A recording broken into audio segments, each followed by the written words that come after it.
And I'm the Silicon Valley Monterey Bay Area Council Advancement Chair. So I thought with all the issues regarding advancement and the pandemic and what we can do and what we can't do, this would be a good topic for discussion at this time frame. So, a second here, if I can get my slides to advance.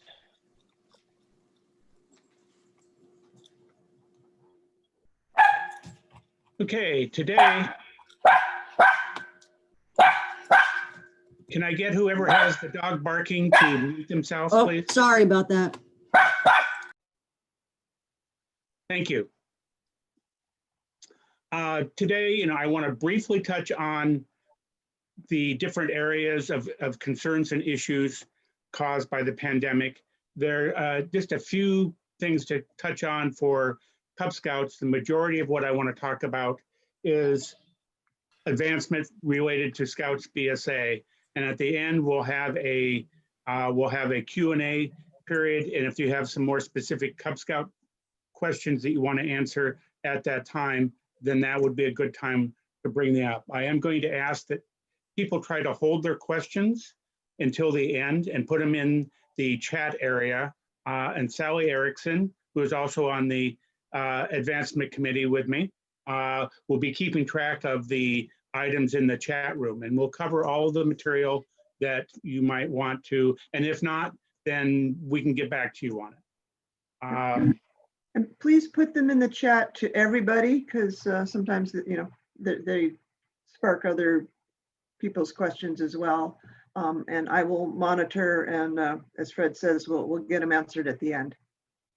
And I want to start off by saying the National puts out on their BSA COVID-19 FAQ page periodically updates. And so I put the URL up here on this page just so you can see it. And it's at the end of the presentation as well. Now, they've updated it 3 or 4 times during the pandemic, and the most recent time was the end of August.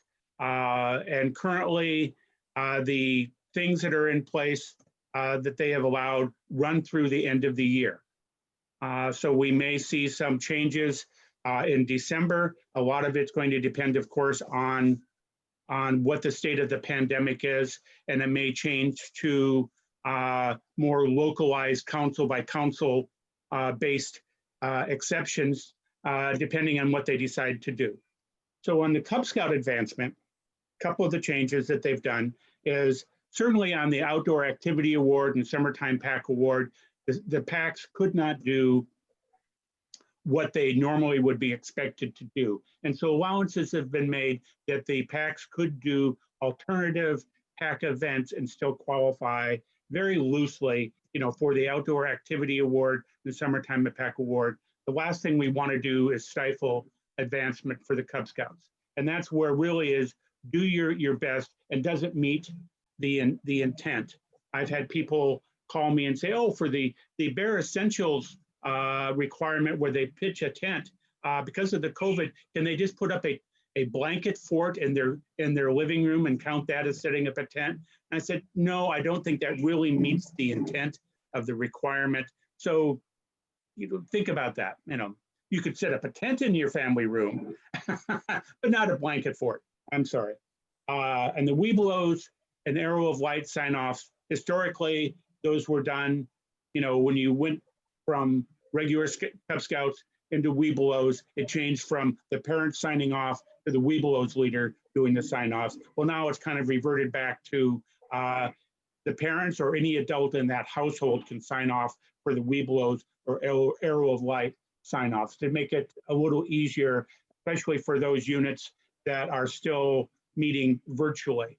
Some packs and troops have started meeting socially distanced again in like den capacity or patrol capacities without meeting a pack level meeting or a troop meeting. So there's a lot of flexibility out there.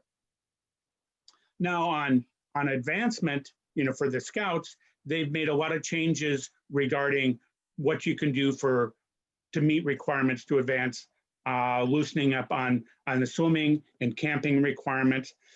And they've, to a very lesser extent, loosened up a little bit on what can be used to satisfy work on merit badges. And again, I'll talk more in detail about if you have Life Scouts in your troop and they're approaching their 18th birthday, what has to happen for them to apply for an extension to continue working on that. And then I'll finish off with speaking about the inaugural class of female Eagle Scouts. We've already had several girls in our council that have passed their Eagle boards of review. The first one was on that very first day, October 1st. That was the opening of that. So that's kind of what I'm going to be talking about in more depth. You know, I've talked about Cub Scouts and their summertime activity and pack award, where they can do some alternative work and use alternative options. Talked about the Webelos aero light sign-offs. And again, I just want to emphasize that we want to ensure the pandemic does not create an obstacle to youth advancement, and that Cub Scout families continue to have a positive experience, and that the standard for Cub Scout advancement continues to be do your best. So that's, you know, not nearly as much of an issue because there's a lot of things that can be done at home for the Cub Scouts. Scouting gets to be a little more difficult. On the tenderfoot requirements, they've gone in and they've changed a lot of the requirements that could be done virtually. And when they say virtually patrol or virtual troop campouts, it means an organized event. It doesn't mean the scout did it virtually on his own with nobody else involved. For a patrol or a troop outing, you need to involve other members of your patrol and troop, and it needs to be approved and organized by the troop or approved by the scoutmaster before you do it. And so this kind of talks about that. And this is all pulled straight from the national FAQ page, where it goes into these specifics. So a lot of these things you can do virtually. You can demonstrate tying a knot. You can talk to your patrol leader or your troop leader about what you've done to satisfy those requirements. And so this talks about, you know, 1B, 2A, 2B, 5E, talking about things of that nature. They talk about on 7A about raising and lowering the flag instead of actually demonstrating it as you would normally do. It talks about how to demonstrate. When we get to second class is where you've got requirements for swimming, where they wanted the beginning swimming test. So a lot of these things are, again, using virtual meetings, Zoom meetings, talking about the different things that you've found, the evidence that you've found and can be demonstrating with photos. What it talks about on 5B, talking about your ability to pass the beginning swimming test, that can be deferred. And what they mean by deferred is, okay, this scout is trying to make second class, move up from tenderfoot to second class, doesn't have access to a pool, so you can defer it. You can do it again for first class. It doesn't mean you have, you know, so I would suggest any units that have this, that where you have somebody deferring a swimming requirement, you go in their book and under first class, you know, this is deferring the second class requirement for the beginning test. You go under first class and you write an annotation in their handbook and perhaps in their troop records saying this scout still needs to complete the second class beginner's swimming test. Okay, move. So it is just simply deferred. That means they still have to do it.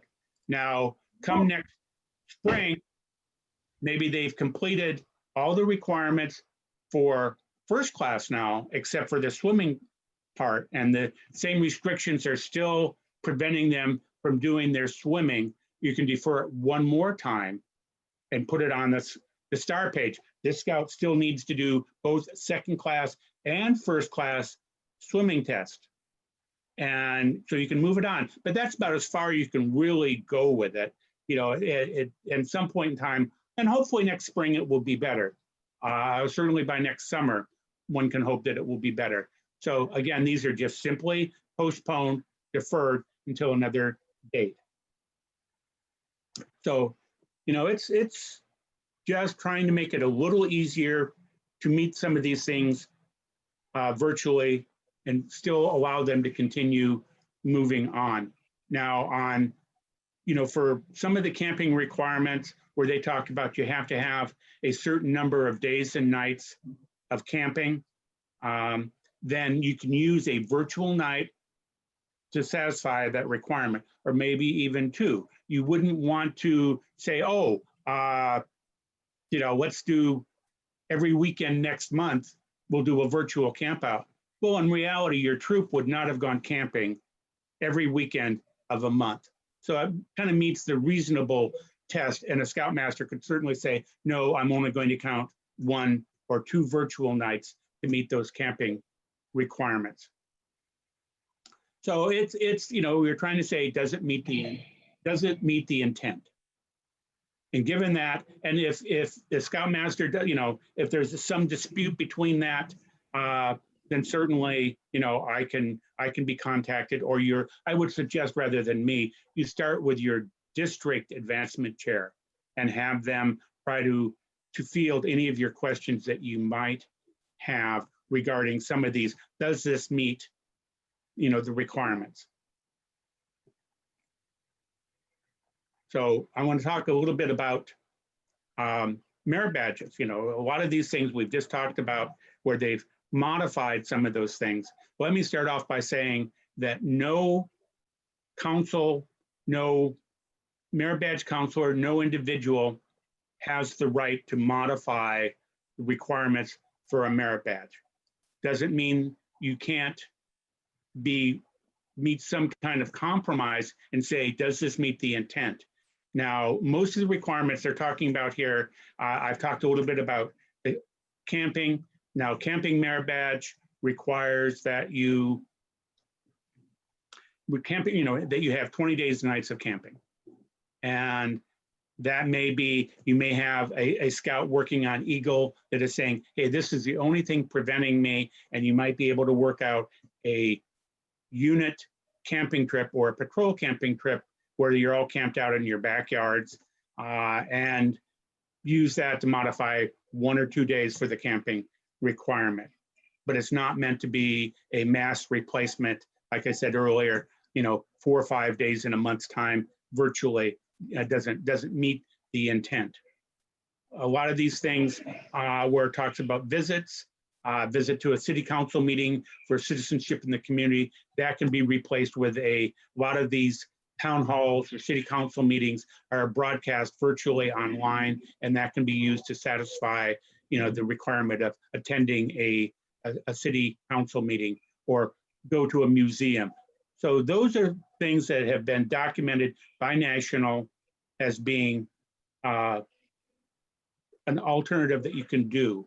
On finishing up on camping merit badge, you notice there I've got a bullet that says camping merit badge requirement 9B is suspended. So all those requirements under 9B for the camping merit badge are suspended until further notice. And that means they don't have to do it.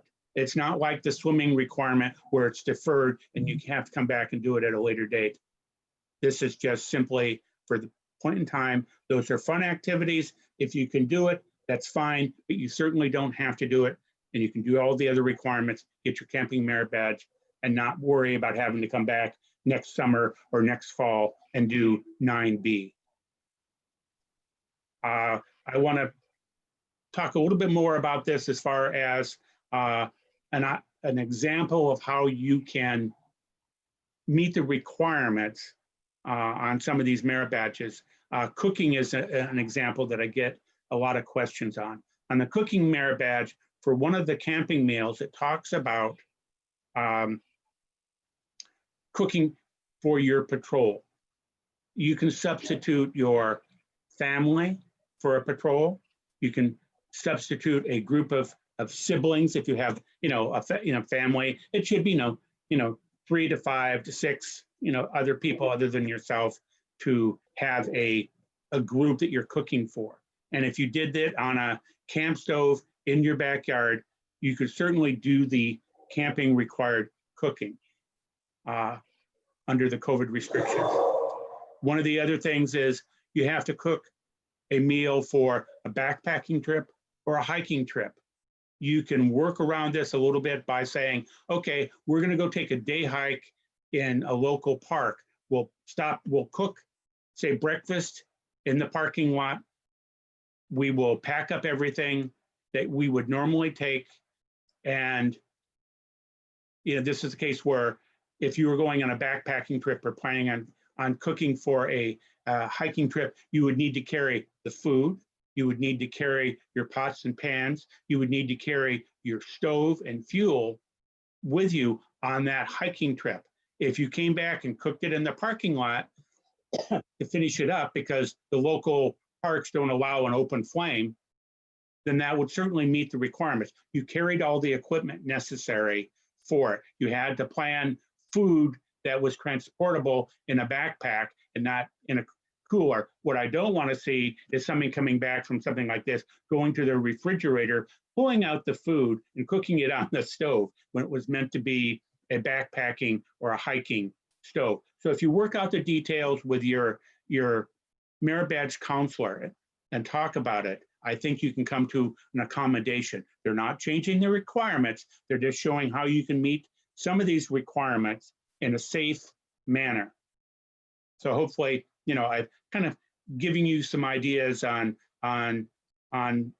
what can be done on merit badges, because that certainly holds up some of the people. For cooking is a required merit badge, camping is a required merit badge. Those are the requirements that I get most of the requirements for. Okay, then we're talking about, I was just talking about holding things up. We had a lot of scouts in the council last March were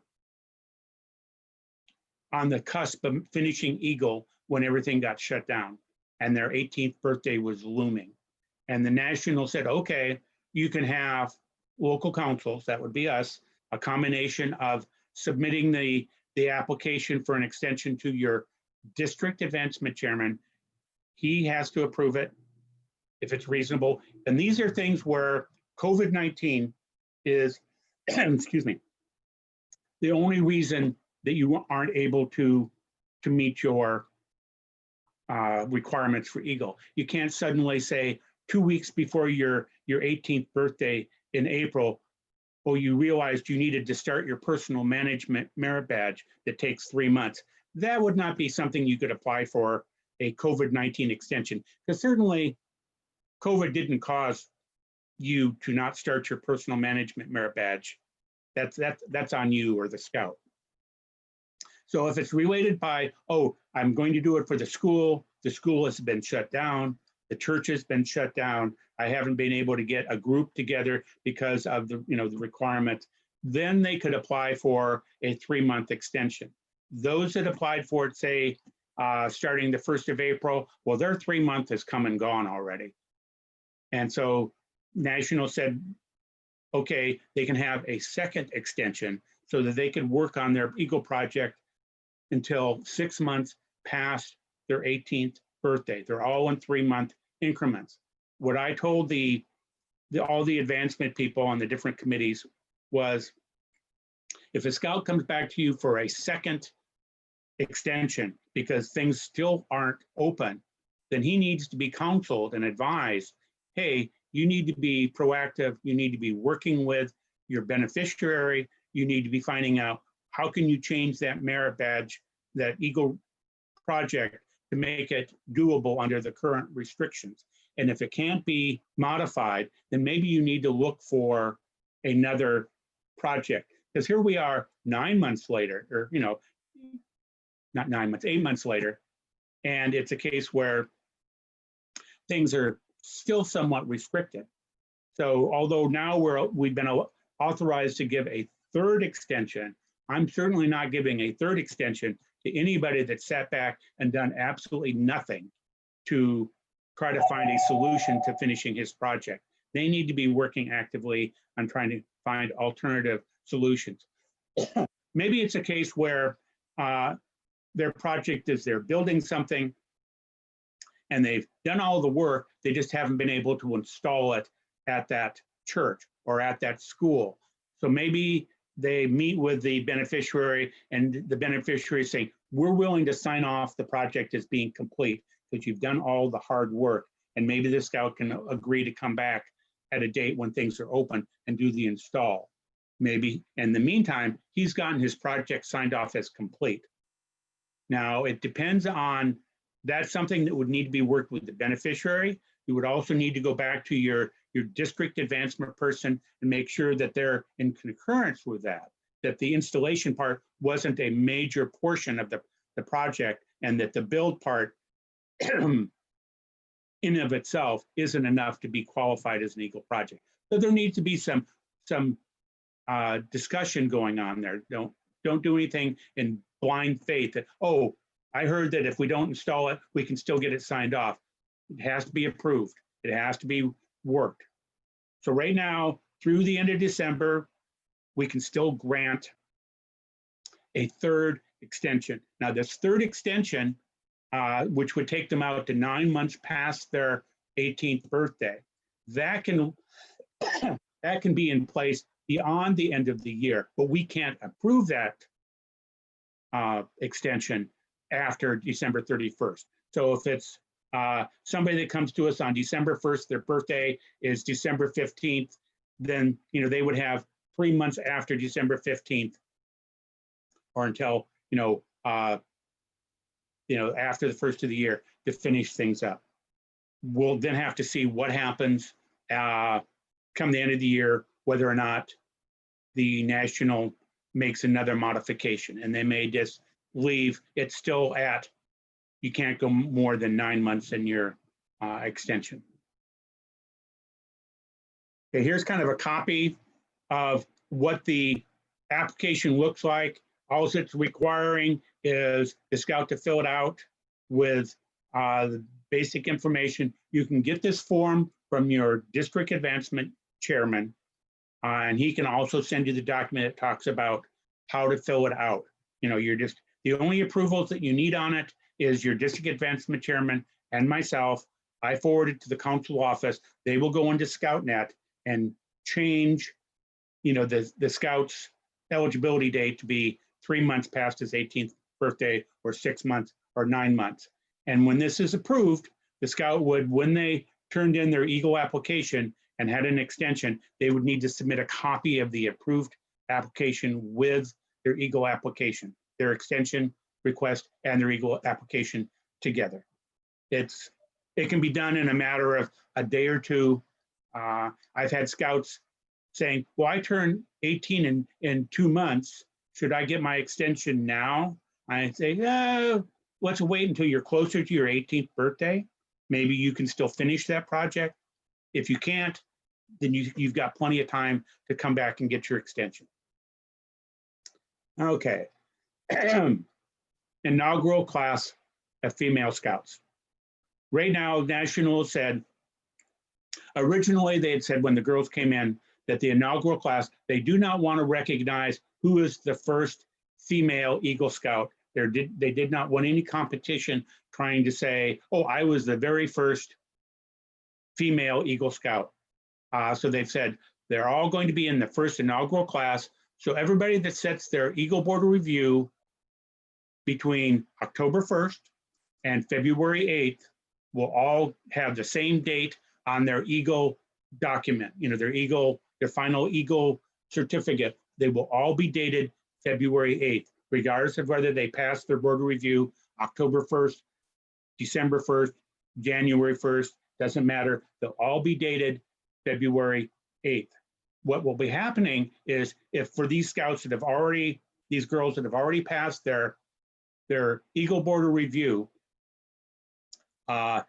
they submit their paperwork to National. It's still going to be processed as they come in and return to the girls. The girls are going to be able to put it on their college applications. They're going to be able to put it, be able to schedule their Eagle Court of Honor and move forward based on the date of their actual board of review. But when they get their certificates, like I said, they're all going to be treated the same. They're all going to be dated February 8th. So enough on that.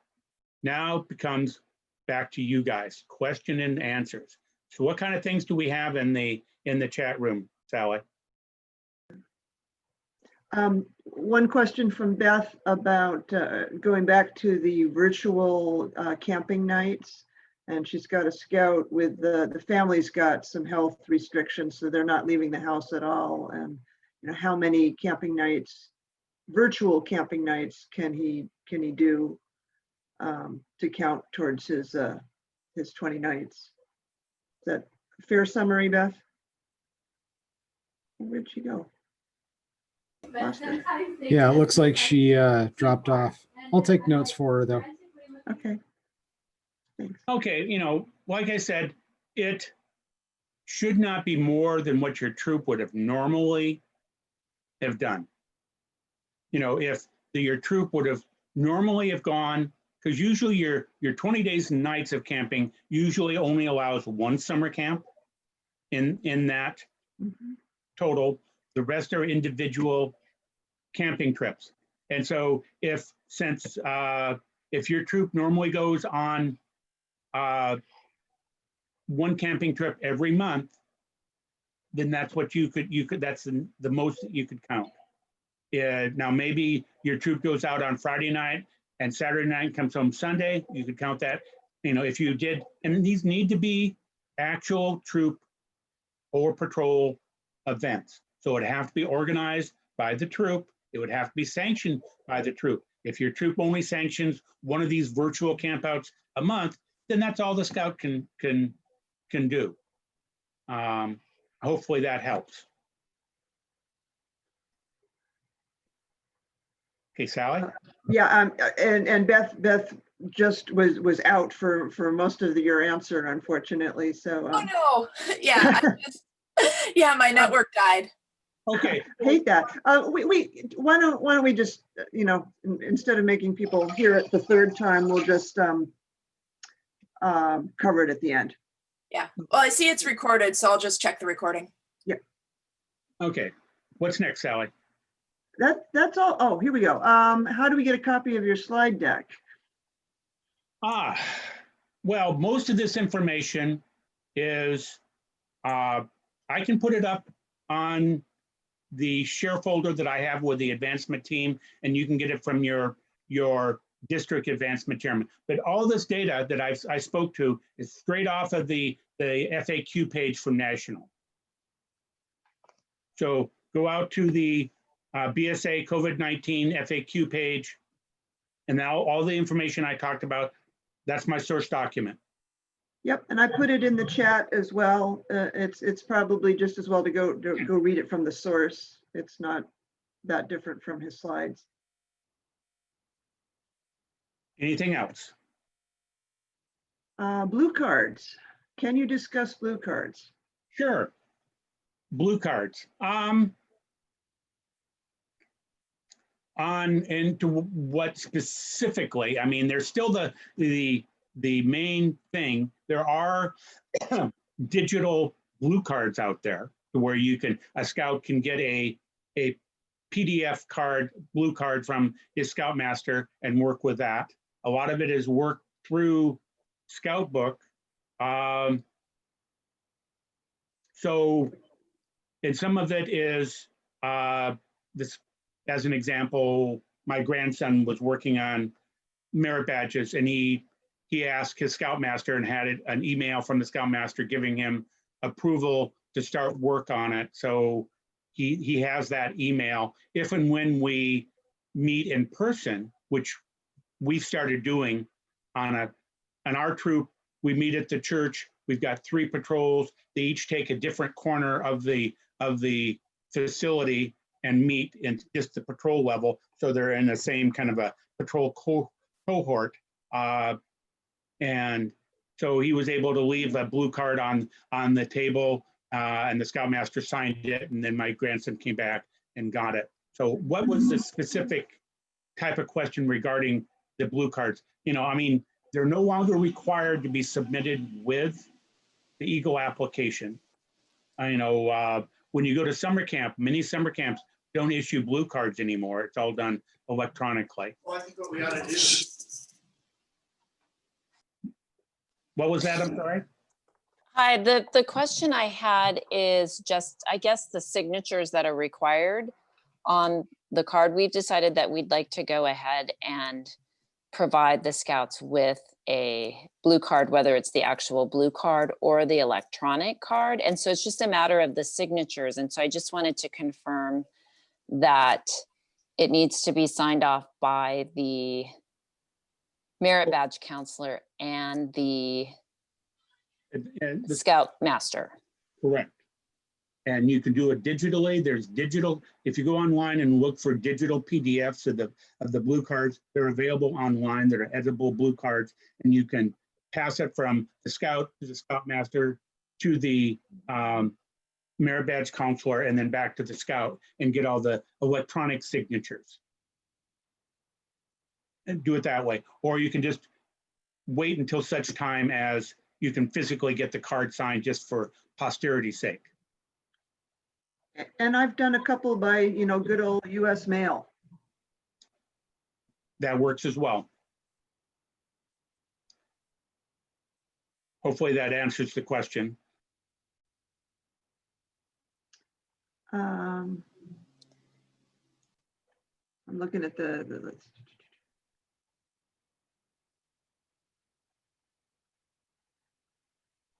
So another question is suggested requirement sign off practice, since we can't sign the physical scout book, you know, the physical book. Well, most troops do the sign-offs in scout book and or troop kit or some other electronic format. Getting the scout handbook, that's going to be actually signed off. Is what we've done in our troop is we're having virtual patrol meetings.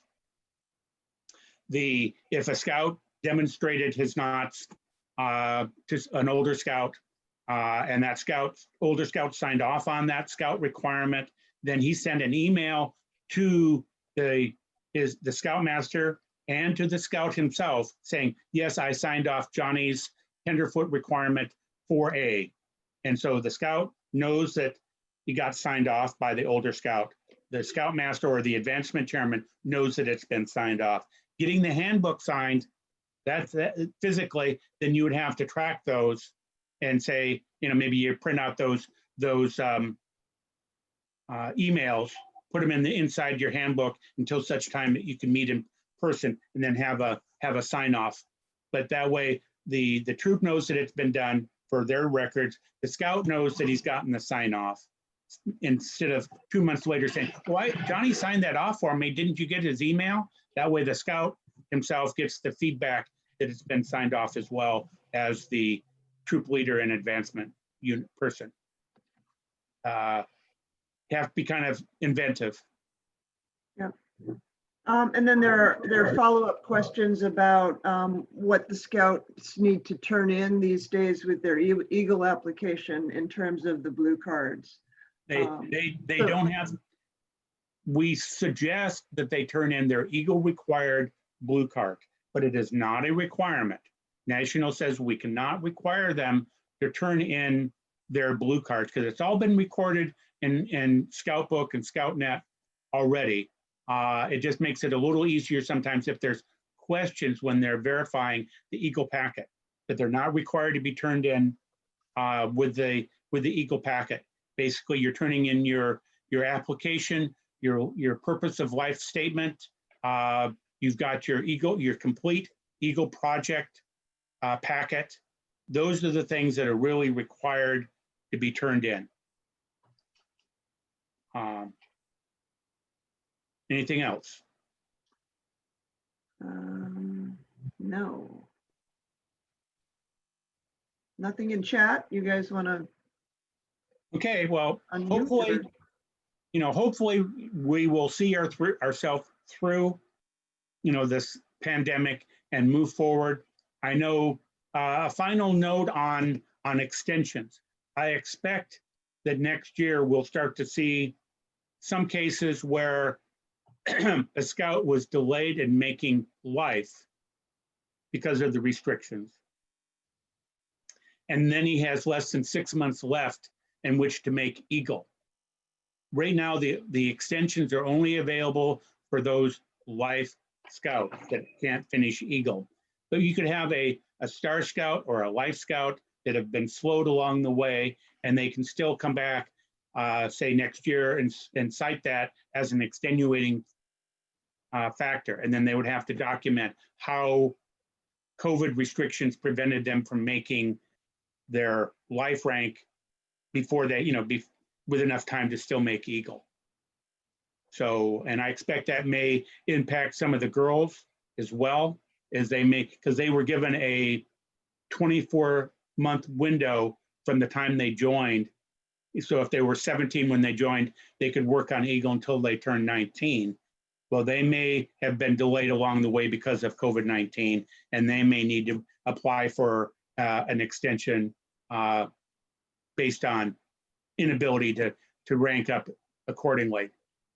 So I expect that will be ongoing for the next year or so. There will be a ripple effect that ripples through and continues to impact advancement for probably easily another year and a half before it's behind us.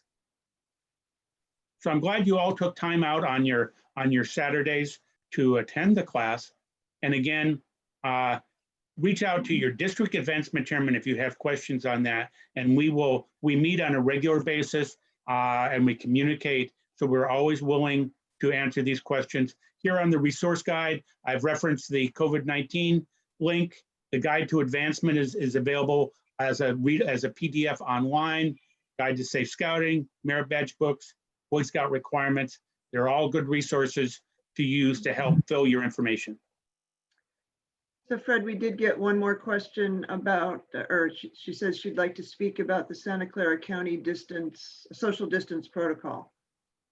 I can't speak to that, in that is strictly done by our risk assessment team.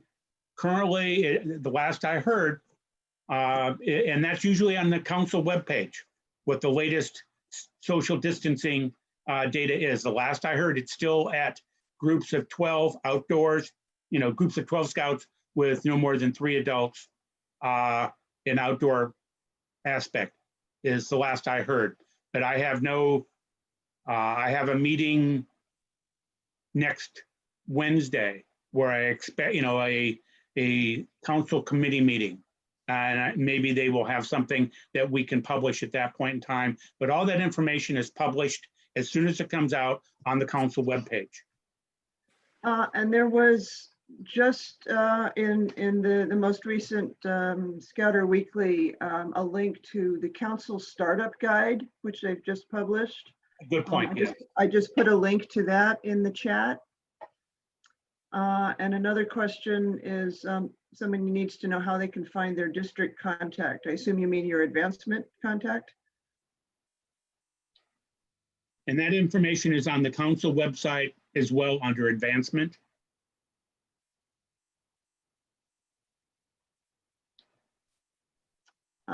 And another question, for virtual campouts, what are the expectations? On a or virtual, what are troops doing? On a virtual, that's a good question. It needs to be something that is organized by your patrol or your troop, and you have it's to where scouts pitch a tent in their backyard, and then via Zoom link before, during, or after, during the camp out, they can share stories, they can do songs on Zoom. There needs to be some social interaction, just like you would do at a regular troop meeting. And maybe, maybe you guys have somebody has a campfire and a fire pit in their backyard and they've got the camera on it and for ambiance.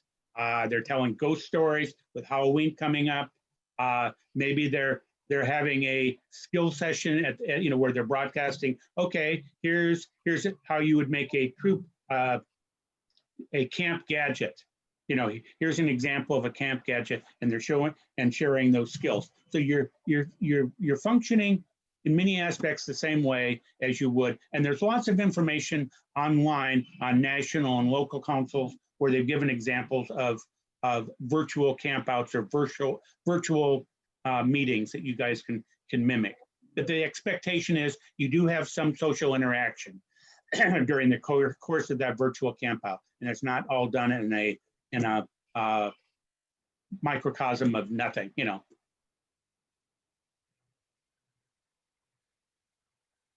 But that's as to be set up by the troops, senior patrol leader, and approved by the scoutmaster.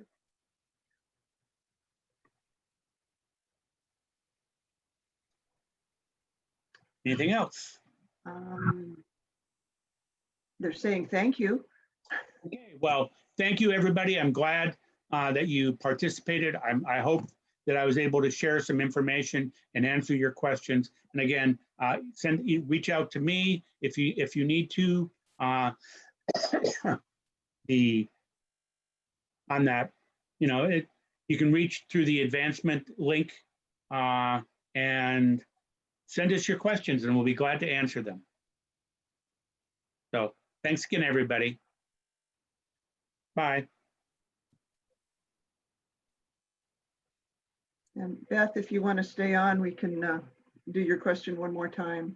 Yes, I would love to hear the answer to that. Sorry. Okay. Well, we were talking about, this is on for the camping merit badge, the number of virtual campouts that you can do. It has to be still organized by the troop and participated with other troop members and or patrol members. And it's not going to exceed anything that the troop would have done on a regular basis. If your troop normally has one camp out a month, then that's all you're going to be able to apply toward it. You're not going to be able to do every weekend, you know, in a month's time, because that's not what your troop would normally do. And on the camping merit badge, you're restricted to one long-term camp. And I don't think now that you would have a long-term camp at this time of the year anyhow. The scout who's in question has already done a long-term camp. That's part of the 12 days he's already done. But he's concerned about his ability if he can't leave the house for the next year and a half. He's concerned about his ability to try to get those remaining 8 days in the final 6 months